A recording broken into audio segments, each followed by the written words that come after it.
ഗോപികാ ജീവനസ്മരണം ഗോവിന്ദ ഗോവിന്ദ. വൃന്ദാവനത്തില് ഇരുട്ടില് അലയുന്നതായിട്ടുള്ള ഗോപികമാര് എത്രയൊക്കെ നമുക്ക് കണ്ണന്റെ പൂർണ്ണ അനുഗ്രഹങ്ങള് ഉള്ള ഗോപികമാരെ പോലും കണ്ണൻ ഇരുട്ടിലേക്ക് ഇടുന്നുണ്ട് എങ്കിൽ ആലോചിച്ചോളുക. നമുക്കും ഈ ഇരുട്ട് മുഴുവൻ എന്തിനു വേണ്ടിയിട്ടായിരിക്കാം? സാക്ഷാൽ മന്മഥനായിക്കൊണ്ട് നമ്മളുടെ മുമ്പിലേക്ക് പ്രത്യക്ഷപ്പെടാനാണ് എന്ന് വേണം നമ്മൾ എപ്പോഴും ചിന്തിക്കാൻ. ഇതാണ് ഈ ഗോപികമാരുടെ ഭക്തിയെ കുറിച്ച് നമുക്ക് കാണിച്ചു തരുന്നത്. ഗോപികമാരാണ് യഥാർത്ഥത്തിൽ ഭക്തന്മാരുടെ ലിസ്റ്റിൽ ഏറ്റവും പ്രധാനിയായിട്ട് നാരദ മഹർഷി വരെ പറയുന്നത്. അപ്പൊ അങ്ങനെയാണെങ്കിൽ എന്തേ ഭഗവാൻ അവരെ ഇത്ര ഈ ഇരുട്ടിനകത്തിട്ട് വലയ്ക്കുന്നത്? നമ്മൾ ആലോചിച്ചിട്ടുണ്ടോ? എന്തിനാ അവരെ ഇട്ട് ഇങ്ങനെ വിഷമിപ്പിക്കുന്നത്? എന്തിനാ അവരെ ഇങ്ങനെ ഇട്ട് കരയിക്കുന്നത്? ഇല്ലേ, ഇപ്പോ എത്ര നേരമായി ശരിക്ക്, അല്ലെ? നമ്മൾ തന്നെ എത്ര കാലമായി ഗോപികമാര് കരയാൻ തുടങ്ങിയിട്ട്. അതിൽ നിന്ന് ആ ഒരു കരച്ചിൽ, അല്ലെങ്കിൽ ഈ ഒരു ദുഃഖങ്ങള്, വിപദ സാന്തു നശ്വൽ തത്ര തത്ര ജഗൽ ഗുരോ. അപ്പൊ ഈ വിപത്തുക്കളാണ് യഥാർത്ഥത്തില് ഭഗവാനിലേക്ക് കൂടുതൽ കൂടുതൽ കൂടുതൽ ചേർത്ത് നമ്മളെ നിർത്തുന്നത്. ദുഃഖങ്ങൾ വരണം, നമുക്ക് പല വിധത്തിലുള്ള ടെൻഷനുകൾ വരണം നമുക്ക്. ആ ടെൻഷനുകൾ ആകുമ്പോഴത്തേക്കും എന്തായി, പെട്ടെന്ന് നമുക്ക് ഭഗവാനെ ഓർമ്മ വരുന്നു. അവിടെ ഭഗവാനോട് ചേർന്ന് നിൽക്കാൻ വേണ്ടി പിന്നെ എല്ലാം വിട്ട് ഭഗവാന്റെ അടുത്തേക്ക് പോകും. ഇങ്ങനെ കറകളഞ്ഞുകൊണ്ട് ആ ഉറച്ച വിശ്വാസത്തോടു കൂടി ഭഗവാന്റെ അടുത്തേക്ക് ചെല്ലാൻ വേണ്ടിയിട്ടാണ് യഥാർത്ഥത്തില് ഭഗവാൻ അവിടെ അവരെ കരയിച്ചത്. ഒരിക്കലും അവരോടുള്ള ദേഷ്യം കൊണ്ടല്ല യഥാർത്ഥത്തില്. ഇവിടെ ഇപ്പൊ എന്തായി, ആ ഭഗവാന്റെ പാദചിഹ്നങ്ങൾ കണ്ടു കഴിഞ്ഞപ്പോഴേക്കും ആ പാദചിഹ്നങ്ങള് തന്നെ അതുപോലും തനിക്ക് ഒരു സംരക്ഷണമാണ് എന്ന് തോന്നുകയാണ്. അപ്പൊ അത്ര കണ്ട് അവര് ആ ഭഗവാനില് ഉറച്ച വിശ്വാസമായി എന്നർത്ഥം. ഇങ്ങനെ ആ പാദചിഹ്നങ്ങൾ കണ്ടതായിട്ടുള്ള ഭൂമിയിൽ നിന്നും ആ പാദരേണുക്കളെ, അല്ലെങ്കിൽ ആ പൊടിപടലങ്ങളെ പോലും തനിക്ക് അഭിഷേകമായിട്ട് അവര്, അല്ലെ, ആ ഒരു അഭിഷേകം ചെയ്തതോടുകൂടി ഭഗവാനോട് ചേർന്നു എന്നുള്ള ഒരു അവസ്ഥയിലേക്ക് എത്തി. ഈ ഭഗവാനോട് ചേർന്നു എന്ന് പറയുമ്പോ എന്താ ശരിക്ക്? ഒന്നുമില്ലാതെ തൂഷ്ണിയായിക്കൊണ്ട് ശുദ്ധമായിട്ടുള്ള ഒരു ഭാവത്തോടു കൂടി എല്ലാവരെയും സ്നേഹിക്കുന്ന, പരസ്പരം ഗോപികമാര് അവർക്ക് പരസ്പരം കണ്ണന്മാരായിക്കൊണ്ട് തന്നെ അവർക്ക് ആനന്ദിക്കുന്ന ഒരവസ്ഥ. എന്തായാലും പിന്നീട് അവര് വീണ്ടും അങ്ങനെ നടന്ന് പോകുന്ന സമയത്ത് 29ാമത്തെ ശ്ലോകം, ധന്യാഹോ അമീ ആല്യോ ഗോവിന്ദാംഗ്രി അബ്ജരേണവ യാൻ ബ്രഹ്മേശോ രമാദേവി മൂർധ്യഘനുത്തയേ. സാക്ഷാൽ ബ്രഹ്മാവ്, അവനെ രമ, ലക്ഷ്മി ഭഗവതി, അങ്ങനെയുള്ള ആ ഈശൻ, മഹാദേവൻ. അപ്പൊ ബ്രഹ്മാവ്, മഹാദേവൻ, ലക്ഷ്മി ഭഗവതി, ഇങ്ങനെയുള്ളവരൊക്കെ എന്താണ്? അവരൊക്കെ ഈ അഖങ്ങളെ അഖനുത്തയേ, മൂർധ്യ അഖനുത്തയേ, ഈ അഖങ്ങളെ പാപനിവൃത്തിക്ക് വേണ്ടിയിട്ട് യാതൊരാളുടെ പാദരേണുക്കളാണോ അത് ശിരസാധരിക്കുന്നത്, അല്ലെ, അങ്ങനെയുള്ള ആ പാദരേണുക്കളാണ് ഹേ ഗോപി ഈ കിടക്കുന്നതെങ്കിൽ നമുക്ക് എന്തേ അതിനൊരു ഭാഗ്യം ഇല്ലാത്തത്? ഈ ആ ഒരു ഭാഗ്യം പോലും നമുക്ക് സിദ്ധിച്ചുവല്ലോ. അതാണ് അവർ അപ്പോഴും പറയുന്നത്. കണ്ണൻ ഇപ്പൊ നമ്മളെ വിട്ടുപോയി, നമ്മളുടെ അതും എന്താണ്, ഒരിക്കലും നമ്മൾ എപ്പോഴും വിചാരിക്കുക ഇത്രയൊക്കെ ആയിട്ടും എന്താണ്, ഈ കുറ്റാക്കൂരിട്ട് വന്നപ്പോഴും കണ്ണൻ തങ്ങളെ വിട്ടു പോയപ്പോഴും ഒന്നും, നമ്മളൊക്കെ തമാശയ്ക്ക് പറയും ആ കണ്ണനെ കാണിച്ചു തരാം, ഹൃദയചോരനാണ്, അതാണ് ഇതാണ് എന്നൊക്കെ പറഞ്ഞുകൊണ്ട് ഗോപികമാര് കണ്ണനെ പരാമർശിക്കുന്നുണ്ട് എന്ന് പറയുമെങ്കിൽ പോലും ഒരു ലെവലേശം പോലും ഉള്ളുകൊണ്ട് ആ കണ്ണനോട് ഒരു ദേഷ്യമില്ലാത്ത ഒരാൾക്കാരായിരുന്നു ഗോപികമാര്. അതാണ് നമ്മൾ ചിന്തിക്കേണ്ടത്. അപ്പോ ആ കണ്ണനെ നമുക്ക് കിട്ടിയില്ലെങ്കിൽ പോലും കണ്ണന്റെ പാദം പതിച്ചതായിട്ടുള്ള ആ ഭൂമിയിലെ പാദരേണുക്കള് ബ്രഹ്മാവ്, ലക്ഷ്മി ഭഗവതി ഇവരൊക്കെ അവരുടെ പാപനിവൃത്തിക്ക് വേണ്ടിയിട്ട് അവരൊക്കെ ആ രേണുക്കളെ, പാദരേണുക്കളെ അവിടുന്ന് ശിരസിൽ അണിയുന്നുണ്ട് എങ്കിൽ ഗോപികമാരെ നമുക്കും ഇത് ഈ പുണ്യപ്രദങ്ങളായിട്ടുള്ള ആ പാദരേണുക്കളെ ശിരസ ധരിക്കാം. നമുക്കും അതിനുള്ളൊരു ഭാഗ്യം നമുക്ക് സിദ്ധിച്ചല്ലോ. കണ്ണൻ അതിനുള്ളൊരു കാരുണ്യം നമുക്ക് കാണിച്ചു തന്നല്ലോ.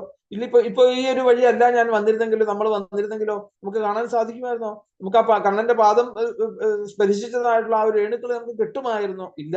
അപ്പം കണ്ണന്റെ കാരുണ്യം എത്രയാണ്! ഇതാണ് ഭക്തന്മാരുടെ മനസ്സ്.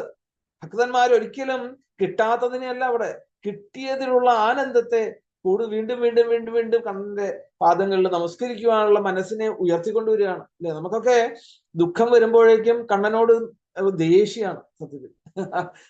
അവിടെ ഗോപിമാർക്ക് അങ്ങനെയല്ല. ദുഃഖം വരുംതോറും കണ്ണനോട് പ്രേമം കൂടി കൂടി കൂടി വരുന്നു. അവിടെയാണ് യഥാർത്ഥത്തില് നമ്മളും ഗോപികമാരുമായിട്ടുള്ള വ്യത്യാസം. കണ്ണൻ ദുഃഖം തരുന്ന എന്തിനു വേണ്ടാണ്? അടുക്ക് അടുക്ക് അടുക്ക്, ഇങ്ങോട്ട് വരണം, നീ ഇങ്ങോട്ട് വരണം. അപ്പൊ തന്നോടുള്ള സ്നേഹമാണ് യഥാർത്ഥത്തില് ഈ ദുഃഖമായിട്ട് ഗോപികമാരുടെ ഉള്ളിലേക്ക് എത്തിക്കുന്നത് എന്ന് പറയാണ്. ധന്യോ അഹോ ആ അളി അമീ ആള്യോ ഗോവിന്ദാംഗ്രി അബ്ജരേണവ. ആ പൊടികള് എടുത്ത് അവരിങ്ങനെ ധാരധാരയായിട്ട് ഇത് ഓർക്കുമ്പോൾ ആ പൊടിപടലങ്ങളുടെ ഒരു ഭാഗ്യം ഒന്ന് ആലോചിച്ച് നോക്കൂ. നമ്മളൊക്കെ ഇന്ന് പൊടിപടലങ്ങൾ എന്ന് പറഞ്ഞ് നമ്മൾ തള്ളിക്കളയുന്ന ആ പൊടിപടലങ്ങളെ പോലും അതിൽ പോലും കൃഷ്ണമയത്തെ കണ്ടുകൊണ്ട് അഭിഷേകം ചെയ്യുന്നു. അവിടെ അവർക്ക് അത് ഒരു എന്താണ്, ഇന്ന് സിന്ദൂർ അല്ലെ എന്താ പറയണ്ടേ, സന്തൂർ പൗഡറൊക്കെ ഇടുന്നത് പോലെയാണ്. അതുപോലെയല്ല, അതിനേക്കാളും അവരത് അഭിഷേകം ചെയ്യുന്നത് പോലെ പരസ്പരം ആ ഭഗവാന്റെ പാദരേണുക്കളെ അവിടുന്ന് ശിരസ ധരിച്ചു. തസ്യ അമൂനി നക്ഷോഭം കുർവന്ത്യുച്ചൈപദാനി തർയൽ ഏകാപഹൃത്യ ഗോപീനാം ജഹോ ഭുങ്ക്തേച്യുതാധരം. നോക്കൂ, ഗോപി അവിടെ നമുക്ക് എല്ലാവർക്കും അവകാശപ്പെട്ടതായിട്ടുള്ള ഒരു അധരാമൃതം അല്ലെ? ഭഗവാന്റെ അധരാമൃതം എന്ന് പറയുമ്പോഴേക്കും ആ തൃച്ചുണ്ടുകളിൽ നിന്നുള്ള ഒരു മാധുര്യമായിട്ടുള്ള വാക്കുകൾ നമുക്ക് അധരാമൃതമാണ് ഇല്ലേ? നമ്മൾ വിചാരിക്കുക അധരാമൃതം എന്ന് പറഞ്ഞാൽ ചുണ്ട് സ്വീകരിക്കുക എന്നുള്ളതല്ല. ചുണ്ട് സ്വീകരിക്കുന്നതിനേക്കാൾ ഉപരി എന്താണ്, ആ ഭഗവാന്റെ അധരങ്ങളിൽ നിന്നുണ്ടാകുന്ന ആ വാണികള്, ആ വാക്കുകള്, ആ നാമങ്ങള്, ഇതൊക്കെ നമുക്ക് എന്നും മനസ്സിൽ ആർദ്രമായിട്ടുള്ള ഒരു ഭാവത്തിലേക്ക് കൊണ്ടുവരുന്നതാണ്. അപ്പോ യഥാർത്ഥത്തില് ഇവിടെ അങ്ങനെയുള്ള ഭഗവാന്റെ അധരാമൃതം നമുക്കൊക്കെ അവകാശപ്പെട്ടതാണ്. അത് ഒരാൾ മാത്രം അത് സ്വീകരിച്ചു കൊണ്ട് പോയിട്ടുണ്ടെങ്കിൽ അതെങ്ങനെയാണ്? രഹോ ഭുങ്ക്തേച്യുതാധരം. രഹോ ഭുങ്ക്തേ അല്ലെ? ഇന്നലെ പറഞ്ഞ പോലെ ആ രഹസ്യമായിക്കൊണ്ട് നമുക്ക് ആർക്കും തരാതെ ആ ഒരാൾക്ക് മാത്രം അല്ലെ, ആ രാധയോ അല്ലെങ്കിൽ മറ്റു ഏതൊരു ഗോപിയായാലും ആ രാധയ്ക്ക് മാത്രം ആയിക്കൊണ്ട് ഭഗവാൻ അത് കൊടുത്തിട്ടുണ്ട് എങ്കിൽ രഹസ്യ സങ്കേതത്തിൽ വെച്ചുകൊണ്ട് അല്ലെ, ഭുങ്ക്തേച്യുതാധരം, അങ്ങനെ ഒരു രഹസ്യ സങ്കേതത്തിൽ വെച്ചുകൊണ്ട് അപഹരിച്ചുകൊണ്ട് ഇരിക്കുന്നതായിട്ടുള്ള ആ ഗോപിയുടെ അല്ലെങ്കിൽ ആ രാധയുടെ കാലടികള് നമുക്ക് കാണാൻ സാധിക്കുന്നു. ഏകാപഹൃത്യ ഗോപീനാം ജഹോ ഭുങ്ക്തേച്യുതാധരം. ഇപ്പൊ എന്താണ് യഥാർത്ഥത്തിൽ ഇവർക്ക് സങ്കടമായിരിക്കുന്നത്? ഇപ്പൊ ഈ ഗോപിയുടെ പാദങ്ങളും കൂടെ വന്നുകൊണ്ട് ഇപ്പം ഭഗവാന്റെ പാദം പതിച്ചതായിട്ട് രാധരേണുക്കളെ ഇവർക്ക് കണ്ടുപിടിക്കാൻ പറ്റുന്നില്ല. കാരണം എന്താണ്? ആ യവത്തിന്റെ ഒരു ചിഹ്നം കാണുന്നു അവിടെ. അത് ഗോപിയുടെയാണ്, അത് ഭഗവാന്റെ അല്ല എന്നുള്ളവർക്കറിയാം. അപ്പോ ഈ ഇടകലർന്നുകൊണ്ട് ഭഗവാന്റെ പാദങ്ങളോടുകൂടി ചേർന്ന് ആ ഗോപികമാരുടെ പാദം വന്നു കഴിഞ്ഞപ്പോഴത്തേക്കും നോക്കൂ, ആ ശ്രീകൃഷ്ണന്റേത് ഏതാണെന്നുള്ളതൊന്ന് വേർതിരിച്ച് അറിയുവാൻ വേണ്ടി അവർക്ക് സാധിക്കുന്നില്ല. അങ്ങനെ വേർതിരിച്ചറിയാൻ സാധിക്കാത്തത് കൊണ്ട് എന്താ, ഈ പാദരേണുകൾ അവർക്ക് ശിരസിലേക്ക് ഇടാൻ പറ്റുന്നില്ല അവിടുന്ന്. അപ്പം ഇത് മറ്റവരുടെ ആണോ എന്നുള്ളത് സംശയിച്ചുകൊണ്ട് അങ്ങനെ അവരിതാ വിഷമിച്ചു. ഇങ്ങനെ ന ലക്ഷ്യന്തേ പദാന്യത്ര തസ്യ നൂനം തൃണാങ്കുരൈ ഖിദ്യൽ സുജാതാഘൃതലാമുന്നിന്യേ പ്രേയസീം പ്രിയ. ഇവിടെ ഗോപികന്മാര് പറയാണ് അവർക്ക് കിട്ടാത്തതായിട്ടുള്ള ഭാഗ്യം മുഴുവൻ ഇപ്പം എന്താണ് കൂടെ കൊണ്ടുപോയതായിട്ടുള്ള രാധാദേവിക്ക്, രാധാറാണിക്ക് കിട്ടിയിട്ടുണ്ട്. നമ്മളൊക്കെ അസൂയയായിട്ടാണ് നമ്മൾ പറയാറ് സാധാരണ, അല്ലെ? മറ്റൊരാൾക്ക് ഒരു കാര്യം കിട്ടിക്കഴിഞ്ഞാൽ അസൂയയായിട്ട്. ഇവിടെ അസൂയ അല്ല സത്യത്തില്. ആ രാധാറാണിയുടെ മഹത്വത്തെ എടുത്തു കാണിക്കുകയാണ് അവിടെ. എന്താണ് അവിടെ എടുത്തു കാണിക്കാൻ പറയാൻ കാരണം എന്താണ്? കാരണം ഇപ്പം കുറച്ചുകൂടി അങ്ങോട്ട് മുമ്പോട്ട് പോയി കഴിഞ്ഞപ്പോഴത്തേക്കും ഇതാ അവിടെ ഇപ്പൊ ഭഗവാന്റെ പാദരേണുക്കൾ മാത്രമായി അവിടെ. അങ്ങനെയായപ്പോ എന്തായി? ഇപ്പൊ അവളുടെ പാദരേണുക്കൾ കാണുക. അപ്പൊ അവൾ എവിടെ പോയി? അപ്പൊ രാധ എവിടെ പോയി? വേറെ എങ്ങും അല്ല രാധ പോയിരിക്കുന്നത്. കണ്ണൻ ഏറ്റവും പ്രിയമായിട്ടുള്ള രാധയെ ഇപ്പോ ഇതാ എടുത്തിരിക്കുന്നു. അത് തന്നെയല്ല, എന്താണ്? ന ലക്ഷ്യന്തേ പദാന്യത്ര തസ്യ നൂനം തൃണാങ്കുരൈഹി. തൃണാങ്കുരൈഹി, നല്ല മൂർച്ചയായിട്ടുള്ള പുല്ലുകൾ നിപ്പുണ്ട് അവിടെ. നോക്കൂ ആ കണ്ണന്റെ കാരുണ്യം. ആ പോകുന്ന വഴിക്ക് ഈ പുല്ലിന്റെ മൂർച്ചയായിട്ടുള്ള ആ തൃണാങ്കുരങ്ങള് തന്റെ പാദങ്ങളിൽ വന്ന് പെടരുതേ, ആ രാധാദേവിയുടെ പാദങ്ങളിൽ വന്ന് അതിന് വേദനിക്കരുതേ എന്നുള്ള ഒരു ആ അപാര കാരുണ്യം കൊണ്ട് ഭഗവാൻ തായി എടുത്തിരിക്കുന്നു ഗോപി എന്ന് പറയുകയാണ്. അപ്പൊ രാധയുടെ മാഹാത്മ്യം ഒന്ന് ആലോചിച്ച് നോക്കൂ. ഭഗവാൻ അല്ലെ എപ്പോഴും സംരക്ഷിക്കുന്നതായിട്ടുള്ള ഭഗവാൻ ആ രാധയെ എടുത്ത് പിടിച്ചുകൊണ്ട് നടക്കുന്നത് കൊണ്ടാണ് ഇപ്പോ രാധാദേവിയുടെ പാദരേണുക്കൾ അവിടെ കാണാൻ സാധിക്കാത്തത്, അല്ലെങ്കിൽ പാദചിഹ്നങ്ങൾ അവിടെ കാണാൻ സാധിക്കാത്തത്. അപ്പം മൂർച്ചയുള്ള മുനകളോട് കൂടിയിട്ടുള്ള പുല്ലുകള് വളരുന്നുണ്ട് അവിടെ. അപ്പം ആ അവളുടെ കാലുകള് ഇനി അത് തൊട്ടുകൊണ്ട് ഒരു ക്ഷതമേൽക്കാതിരിക്കുവാൻ വേണ്ടി ഗോപി ആ രാധയെ എടുത്ത് ഉള്ളിൽ ഏറ്റിട്ടുണ്ടാവും, യാതൊരു സംശയമില്ല. കണ്ണന്റെ കാരുണ്യം അതാണ്. അപ്പം അവര് തമ്മിൽ യഥാർത്ഥത്തില് അത്രയ്ക്ക് പ്രിയമാണ് എന്ന് കാണിക്കുകയാണ് അവിടെ. അപ്പം ഇവരൊക്കെ മോഹിച്ചതായിട്ടുള്ള ആ ഒരു പ്രിയം, ആ ഒരു പ്രേമം, അല്ലെങ്കിൽ ആ ഒരു അവസ്ഥ അത് രാധയ്ക്ക് കിട്ടിയല്ലോ എന്നുള്ളതാണ് ശരിക്കും ഗോപികമാരുടെ ആ ഒരു ചിന്താഗതികള്.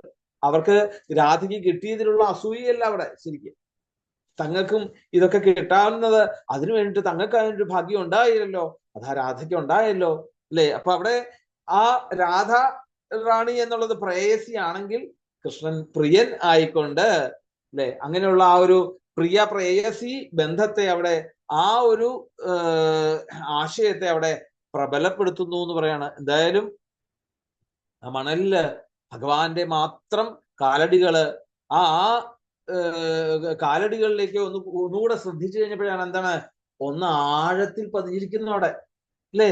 ന ലക്ഷ്യന്തേ പദാന്യത്ര തസ്യ നൂനം തൃണാങ്കുരൈ ഭിദ്യൽ സുജാത അഘ്രിതലാമുന്നിന്യേ, അല്ലെ? ഭിദ്യസുജാദ്യ അഘ്രിതലാമുന്നിന്യേ. അപ്പം ആ അഘ്രികളെ പാദങ്ങള് ഒന്ന് ആ ഭൂമിയിൽ ഒന്ന് ആഴ്ന്നിറങ്ങിയിട്ടുണ്ടല്ലോ.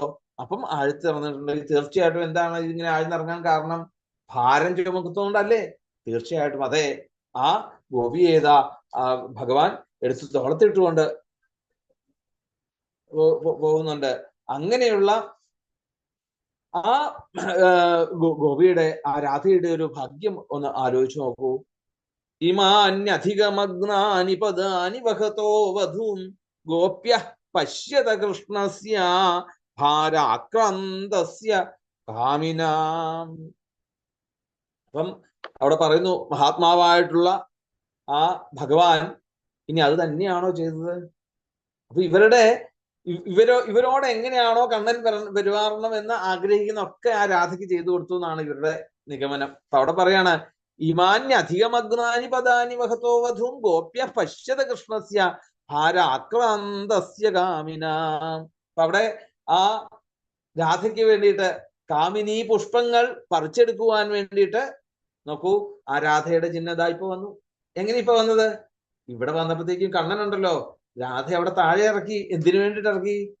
ആ രാധയുടെ കേശഭാരത്തിൽ ചൂടുവാൻ വേണ്ടിയിട്ട് കാമിനി പുഷ്പങ്ങൾ പറിച്ചു കൊടുക്കുവാൻ വേണ്ടിയാണ് ഗോപി. ഒന്ന് ആലോചിച്ച് നോക്കൂ ആ രാധയുടെ ഒരു ഭാഗ്യം. താഴെ ഇറക്കി പിടിച്ചിട്ടുണ്ട്. എന്നിട്ടോ അതിനടുത്ത് കൃഷ്ണൻ അവൾക്ക് വേണ്ടിയിട്ട് പുഷ്പങ്ങള്, കൃഷ്ണൻ അവൾക്ക് വേണ്ടിയിട്ട് പുഷ്പങ്ങൾ പറിച്ചുകൊണ്ടിരിക്കുന്നു. സാധാരണ നമ്മളൊക്കെ എങ്ങനെയാ പതിവ്? നമ്മളൊക്കെ കണ്ണന് വേണ്ടിയിട്ട് അല്ലെ തുളസിപ്പൂ പറിക്കാൻ പോകുന്നു, നന്ദ്യാർവട്ടം പറിച്ചുകൊണ്ട് നമ്മൾ അമ്പലത്തിൽ കൊണ്ടുപോയി ആ മേൽശാന്തിയുടെ കൊടുക്കുന്നു. പക്ഷെ ഇത് അപ്പൊ അങ്ങനെയല്ല. ഇത് ഭക്തന്മാരായിട്ടുള്ള രാധാറാണിയെ കേശഭാരത്തിൽ ചോദിക്കുവാൻ വേണ്ടിയിട്ട് ഗോപ്യ പശ്യത കൃഷ്ണസ്യ ഭാരാക്രാന്തസ്യ കാമിനാം അത്രാവരോപിതാ കാന്ത പുഷ്പഹേതോർമഹാത്മന. അവിടെ ആരോപിക്കപ്പെടുന്നത് എന്താണ്? ആ രാധയുടെ അല്ലെ മുടിയിൽ ചാർത്തുവാൻ വേണ്ടിയിട്ടാണ് കണ്ണൻ അവിടെ പുഷ്പങ്ങൾ പറിക്കുവാൻ വേണ്ടിട്ട് അവിടെ രാധയെ അവിടെ ഇറക്കി നിർത്തി അവിടെ. എന്നിട്ട് ആ അഗ്രപാദം മാത്രം ആ നിലത്ത് അങ്ങോട്ട് ഊന്നി അല്ലെ നമുക്ക് നോക്കുമ്പോഴത്തേക്കും അപ്പൊ ഇത്രയും നേരം വന്നപ്പോഴേക്കും കണ്ണന്റെ പാദങ്ങൾ ഒന്ന് താന്നു, അത് മുഴുവനായിട്ടാ തന്നെ. അപ്പൊ എന്തായി? ഭാരം ഉണ്ടായിരുന്നു. ഇപ്പൊ അങ്ങനെയല്ല. ഇപ്പം ആ എത്തിപ്പറിക്കാൻ പറ്റാത്തതായിട്ടുള്ള പൂക്കളെയൊക്കെ പൊക്കി അത് പറിക്കുവാൻ വേണ്ടിയായപ്പോഴത്തേക്ക് എന്തായി? ആ തള്ളവിരല് അല്ലെ പാദത്തിന്റെ തള്ളവിരലൊന്ന് താഴോട്ടൊന്ന് ഊന്നി അങ്ങോട്ട് ഇറങ്ങി. നോക്കൂ ഗോപി, ഇതിനു വേണ്ടിയല്ലേ കണ്ണൻ ഇങ്ങനെ നോക്കൂ. ആ എത്തിപ്പിടിക്കാൻ പോലും പറ്റാത്തതായിട്ടുള്ള പൂക്കൾ പോലും അവിടുന്ന് മുഴുവനായിട്ട് അത് സ്വീകരിക്കുവാൻ വേണ്ടിട്ട് ആ കാൽപ്പാടുകൾ മുഴുവനായിട്ട് പതിഞ്ഞിട്ടില്ലേ ഇപ്പൊ? ആ തള്ളവരിൽ നിന്നുകൊണ്ട് അല്ലെ പൂക്കൾ പറിച്ചുകൊണ്ട് ആ രാധയ്ക്ക് വേണ്ടിയിട്ട് അവിടെ നിൽക്കുന്നു. അതിന് സാക്ഷ്യം വഹിച്ചതായിട്ടുള്ള പാദചിഹ്നങ്ങളെ അവിടെ കണ്ടു. ഇങ്ങനെ ഇവിടെ വെച്ച് ആ കാമുകനായിട്ടുള്ള ഭഗവാൻ അല്ലെങ്കിൽ കാമുകനാൽ ആ കാമിനിയുടെ ആ വാർമുടിക്കെട്ട് നന്നായിട്ട് ഒതുക്കി കെട്ടി വൃത്തിയാക്കിയിട്ടുണ്ട്. കണ്ടറിയാൻ സാധിക്കും എന്തൊക്കെയാ അവര് ആ കണ്ണനെ കുറിച്ച് അല്ലെങ്കിൽ രാധയ്ക്ക് കിട്ടിയ സൗഭാഗ്യങ്ങളെ കുറിച്ച് അല്ലെ. അപ്പൊ രാധ പറഞ്ഞു, ഇവിടെ ഇരിക്കൂ, എന്റെ തലമുടിയിൽ പൂക്കൾ അണിയാനുണ്ട് എന്നൊക്കെ പറയുമ്പോഴേക്ക് കണ്ണൻ ആ രാധാറാണിയുടെ ആ അവിടെ പുറകിൽ ഇരുന്നു കൊണ്ട് എങ്ങനെയാണോ അമ്മമാര് ആ പെൺകുട്ടികൾക്കൊക്കെ ആ തലമുടിയൊക്കെ ചീകി കൊടുക്കുന്ന അതേപോലെ രാധാറാണിയുടേതാ ആ എന്താണ് വാർമുടിക്കെട്ടൊക്കെ അഴിച്ചിട്ട് ഒന്ന് ഒതുക്കി കെട്ടി വൃത്തിയാക്കിയിട്ടുണ്ട്. യാതൊരു സംശയവുമില്ല ഗോപി എന്ന് അവർ പരസ്പരം പറയുന്നു. എന്നിട്ടോ അത് തന്നെയല്ല, ഈ ശേഖരിച്ചതായിട്ടുള്ള പുഷ്പങ്ങള് അത് മുഴുവൻ ഓരോന്നോരോന്നായിട്ട് ആ മുടിയിലൊക്കെ അലങ്കരിപ്പിച്ചിട്ടുണ്ട്. ഇത് കണ്ട് മനസ്സിലാക്കാൻ സാധിക്കും. കാരണം എന്താണ്? അവിടെ പറയുന്നു, കേശപ്രസാധനം ത്വത്ര കാമിനാകൃതം. എങ്ങനെയാണോ ഒരു കാമുകൻ കാമുകിക്ക് ആ കേശഭാരത്തില് പൂക്കള് അലങ്കാരമാക്കിക്കൊണ്ട് കൊടുക്കുന്നത്, അതേപോലെ ആ രാധാദേവിക്ക് അലങ്കരിച്ചിട്ടുണ്ട്. താനി ചൂടയതാ കാന്താം ഉപവിഷ്ടമിഹ ധ്രുവം. അത് കണ്ട് അറിയില്ലേ? നോക്കൂ, ആ ഭഗവാൻ ഇരുന്നതായിട്ടുള്ള സ്ഥലം. ഇതെല്ലാം എങ്ങനെയാണ് ഇവർ നിശ്ചയിക്കുന്നത്? ഭഗവാന്റെ പാദരേണുക്കളുടെ പാദ ചിഹ്നങ്ങളുടെ വ്യത്യാസങ്ങൾ കാണുമ്പോഴാണ് അല്ലെ. എത്തിപ്പിടിക്കുവാൻ വേണ്ടിയിട്ടുള്ള പൂക്കൾ പറിക്കാൻ വേണ്ടി അവിടെ ആ പെരുവരിലൊന്ന് താന്നു എന്ന് കണ്ടു. അത് കഴിഞ്ഞപ്പോഴാണ് നോക്കിയപ്പോ എന്താണ് അവിടെ ഇരുന്നതായിട്ടൊരു രംഗം. ഇരുന്ന് കഴിഞ്ഞിട്ടോ മുമ്പില് രാധാറാണി ഇരിക്കുന്ന രാധാറാണിയുടെ പാദം നിൽക്കുന്നു. ഇപ്പൊ ഇത്രയൊരു അകൽച്ചയൊക്കെ വരണമെങ്കിൽ എന്താണ്? രാധാറാണിയുടെ പുറകിൽ ഇരുന്നു കൊണ്ട് ആ കേശഭാരത്തിലതാ ആ പൂക്കളെല്ലാം അലങ്കരിച്ചു കൊടുത്തു എന്ന് പറയാണ്. രേമേതയാ ചാത്മരഥ ആത്മാരാമോപ്യഖണ്ഡിത കാമിനാം ദർശയൻ ദൈന്യം സ്ത്രീണാം ചൈവ ദുരാത്മതാം. അപ്പൊ യഥാർത്ഥത്തിൽ ഭഗവാനെ സംബന്ധിച്ചിടത്തോളം ആത്മാവിൽ സന്തുഷ്ടനായതാണ് ആത്മാരമത അല്ലെ. അപ്പം ആത്മാരമത, അപ്പം ആത്മാവിൽ സന്തുഷ്ടനാകുന്നയാളും അതുപോലെ ആത്മാവിൽ തന്നെ ആത്മാരാമനുമാണ്, ആത്മാവിൽ രമിക്കുന്നവനായിട്ടുമുള്ള ആ ഭഗവാൻ ആരാലും ആരിനി എന്തൊക്കെ ചേഷ്ടകൾ കാണിച്ചാലും അതിലൊന്നും വശീകരിക്കുക എന്നുള്ള ഒരു അവസ്ഥ ഉണ്ടാകുന്നില്ല.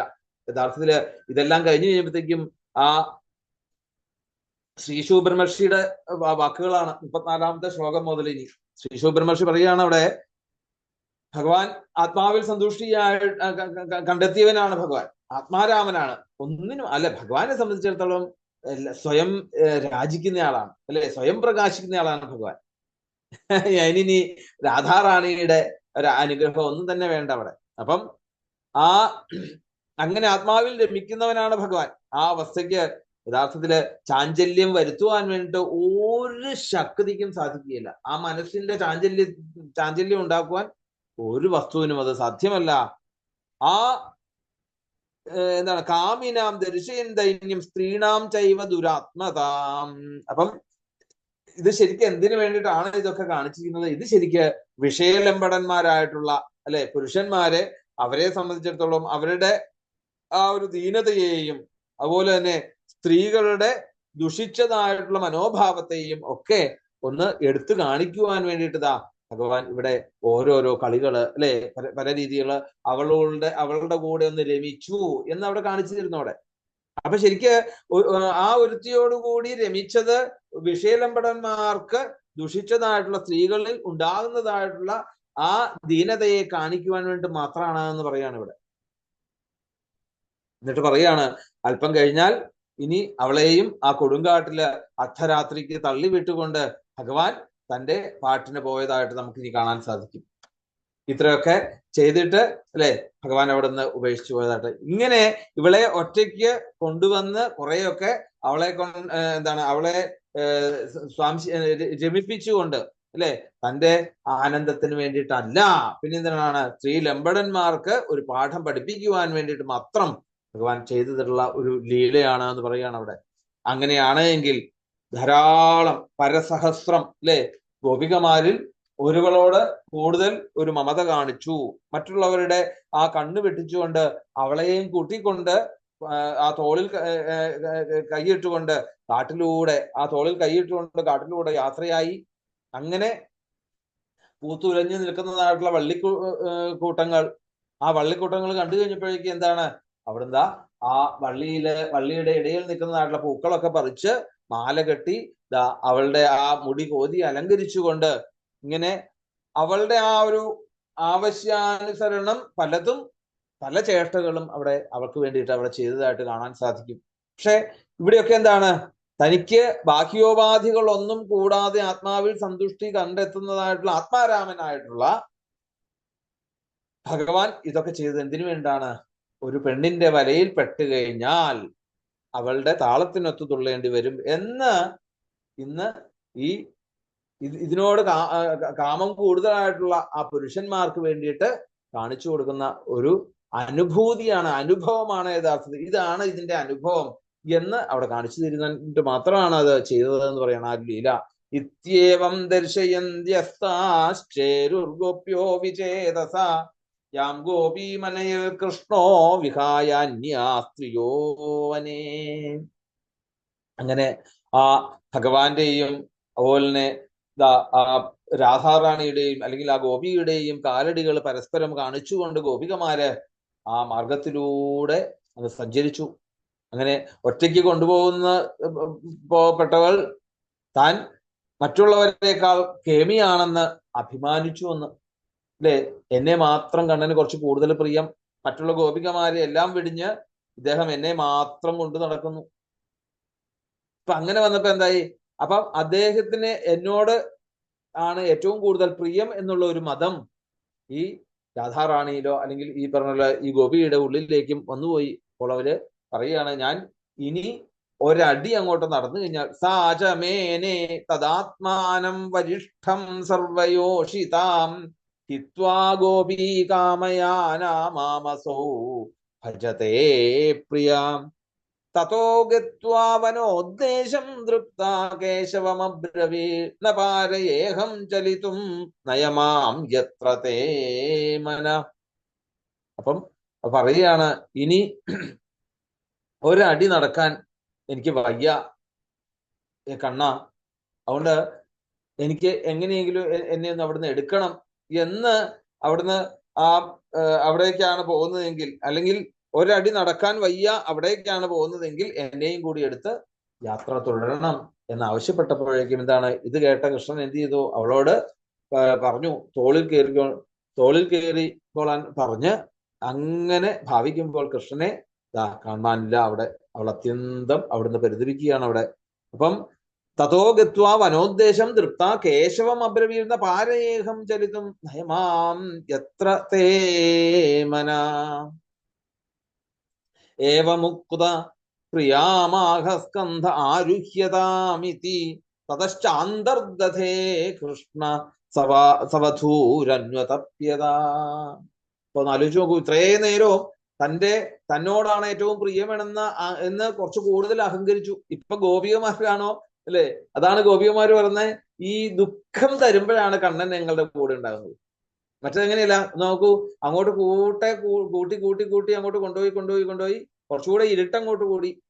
അപ്പൊ കൂടുതൽ സ്നേഹം ഈ ഗോപിയോടാണോ അതോ അവരോടാണോ?